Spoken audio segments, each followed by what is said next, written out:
o te whatalofa le mai moanga lo tātou nune fō o tātou whaidoa ia, i le nei aso i le lofa malanga le leo le tua e manatu, o lo o tapu au ina i le tua lo to sai fua ma so mātou ola le ua whapena fōi ona tātou whaidoa i le nei aso, ma le nei tai au mātango fia alo maia, se whapoponga fōi nei o tala o mena tutupu i Samoa. E mō moatu i tātou tala, ua molia ma tau fia e matanga ruenga o leo se tasi o lii, po se tasi veo ta mātala vau, e swafa Leiataua e tuale pitone, e mafua mai sona sotanga i se whalavelave lea na tūlai mai le whai unga le baiason se mai atu nei, i le fio anga o whale wha. O lo tau fia i le mautanga sangase matotua lo tau whau ai, le vai ma le mangalo e se tasi o tama, po se tasi veo lii e 5 se furu tau sanga la soifua, e mafua mai manu anga, i se la au malosi, ma o leo o lo tua ia matau fia ai e le tanga luenga o leo, ia le li po le tamata la vau e sofa Leiataua e tuale pitone. O le sunga Ganasavea e tuale pitone, lau si le fia e le totele, o no se tasi sa taalo fo i ma filia, i le au whaavao mano te to fitu po le au laka pi lea, le atono o inisi o tau sanga walu mao e te le no na sao, i le ngata le tūlanga o le taleni le laka pi a o filia ai,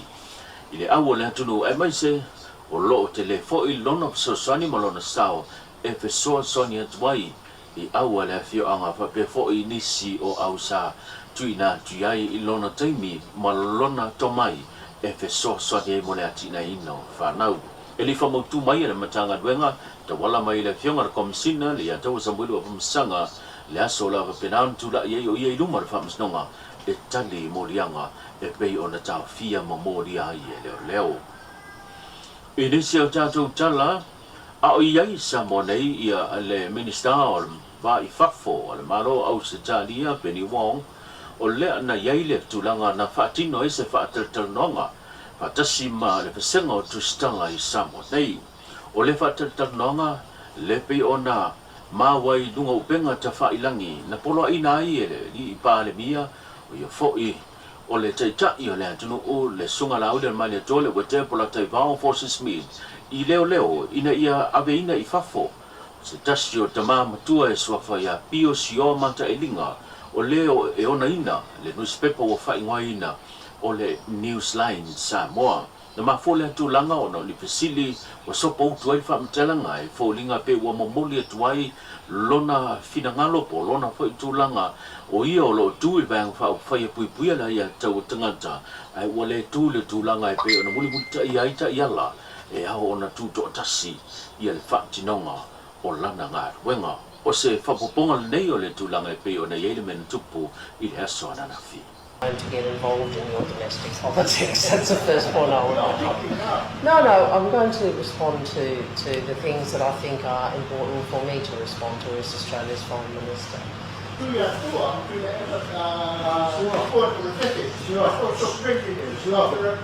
In the time of Leiataua,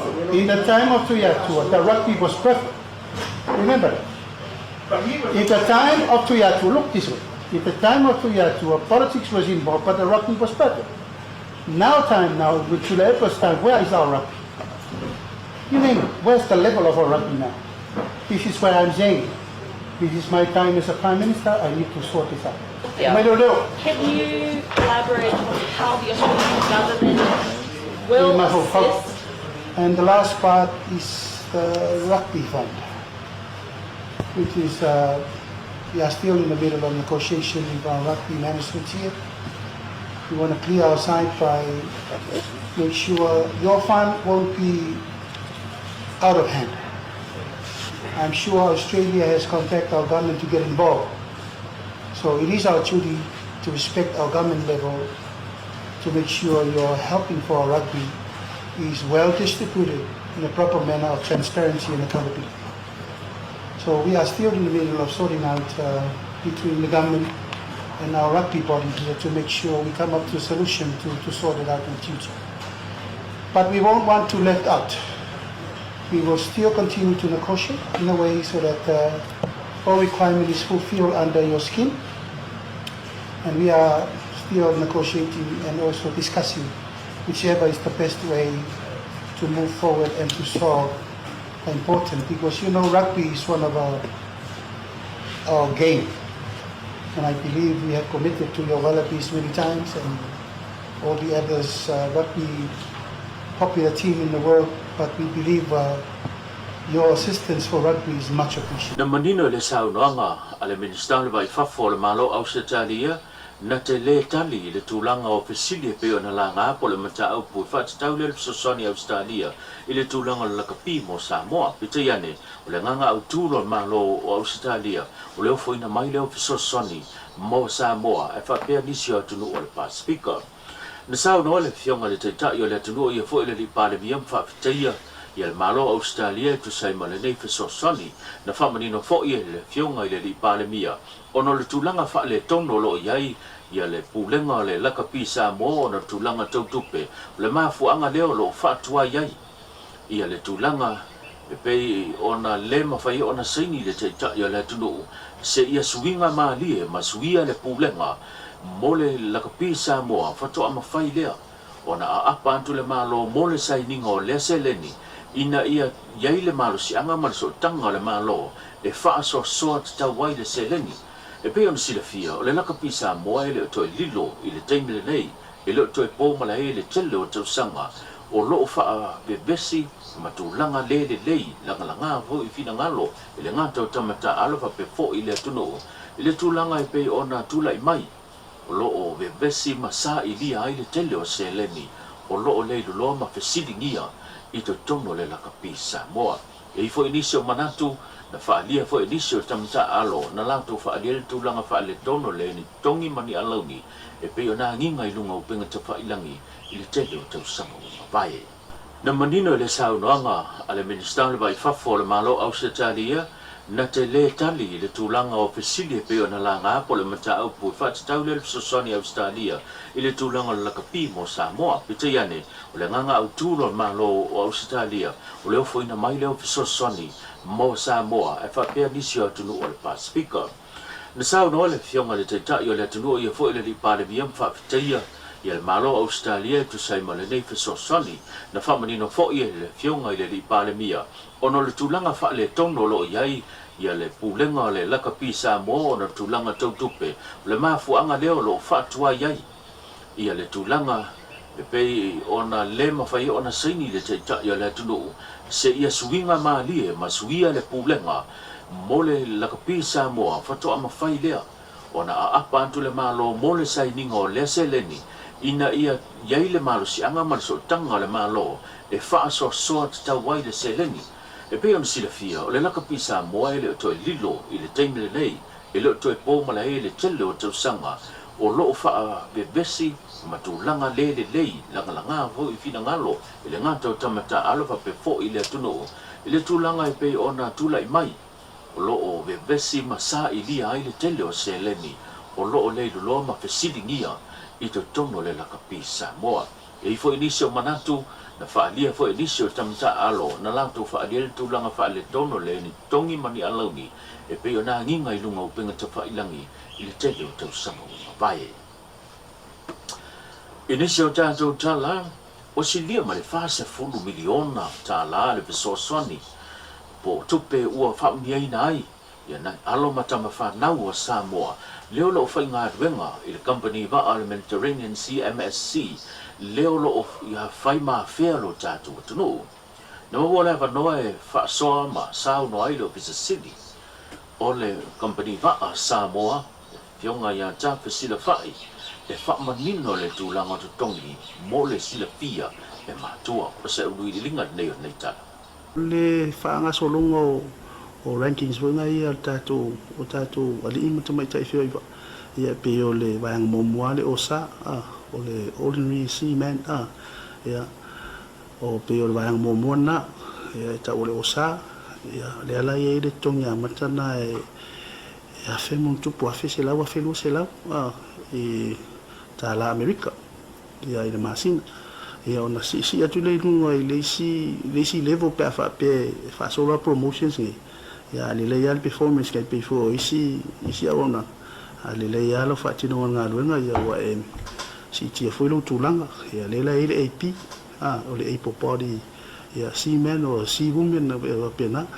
ia o tulanga na ia e si foi lai lunga to po le aferi me sera mutu ia ma le ranking mo lunga le o tato to telefone tato wali i va ro fi o ro ye ia po le posini ia po le posan ia na la e pe afi va se lau US tala America ia ile masina ia e se la tong ia va meli ma container e fa si mo lu fo ia va container ia na tu te lo o na ngo va ne va container e fa si maf ele ia se ngor nga lu nga le ia mga lu nga ita to tar sangam tu tar sanga ye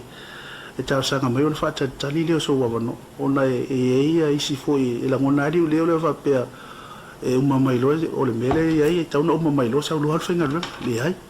e me mai foi tar sanga e fa tali fo ia ele fi ringa e me se foi o le fai unga fai me le e company va ale tato te nga lu o lo fai foi nga lu nga tato ona ia ita penanga o mane ia ai ia foi fa mau tu ma fai me fai unga mo mulia ia por fai no se ia company le tato te fai pa ngole MSC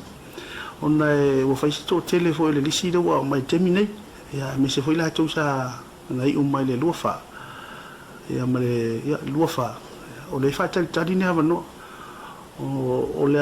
o requirement fo ia le MSC ia o fai asi o le mesa ia e tau no mai lota sanga ia nga lua tato ofisa fa motu sia ki uma po wa to mai ia mai nga o mai mo mia e o mai ho ia o le fu e lunga i requirement ale MSC ia ona tuina tu le ia ona fai medal feeling o temine ia wa o ele si vai mo o le pe o le step mo ia o fai suenga fai online chess fo ia le al company e chess style le English le language ia onda so ele la ia fa pe te passi mai ia on to fai fo le interview o fai ala si umi o le process le wa ia terminate ia mai le mo fai fo onda ma to ia ina ia fai nga phone le company ar me ma to le fai ia ilo o ta pena tu ia ta to ali im mai ta fo family ina ia na ta ua e ta fesile fai i le se whaatal tanoanga wa mai ala bona whaatulanga to tongi a mata e pi ona iai le afe lua se lau ta la i le masina le tupele Amerika whaasor solo mai i lunga i niso tongi te tele pe a whai e si tia fo i le tūlanga tongi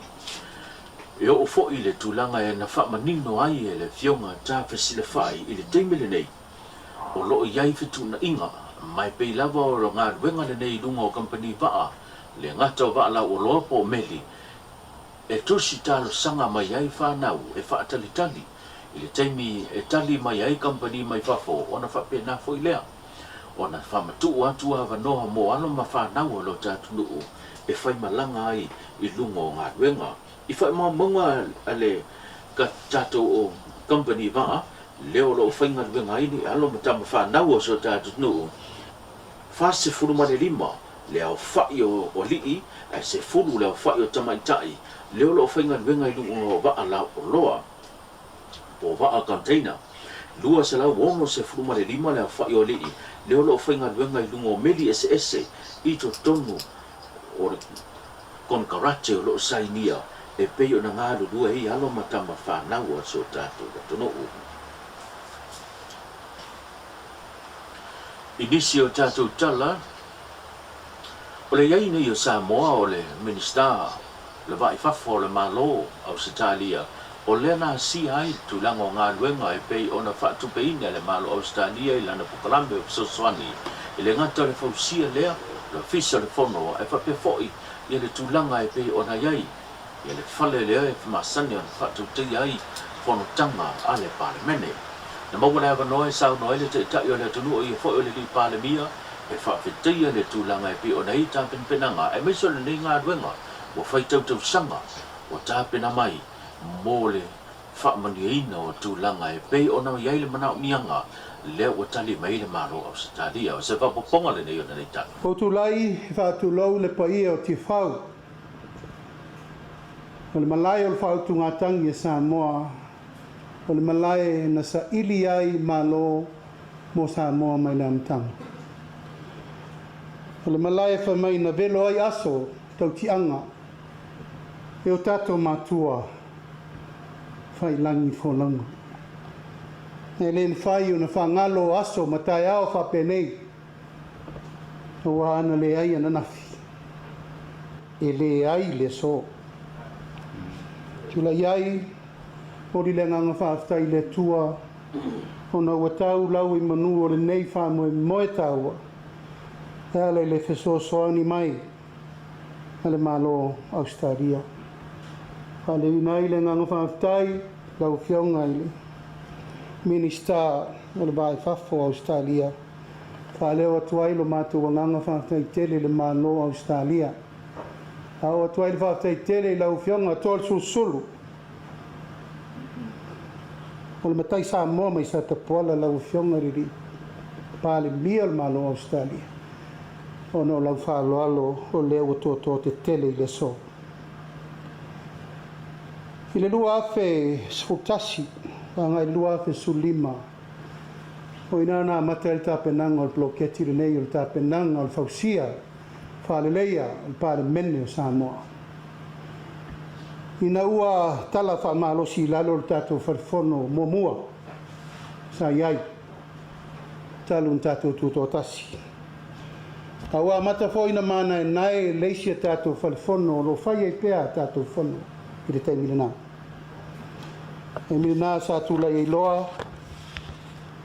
E avel tālu sanga mo le malo Australia.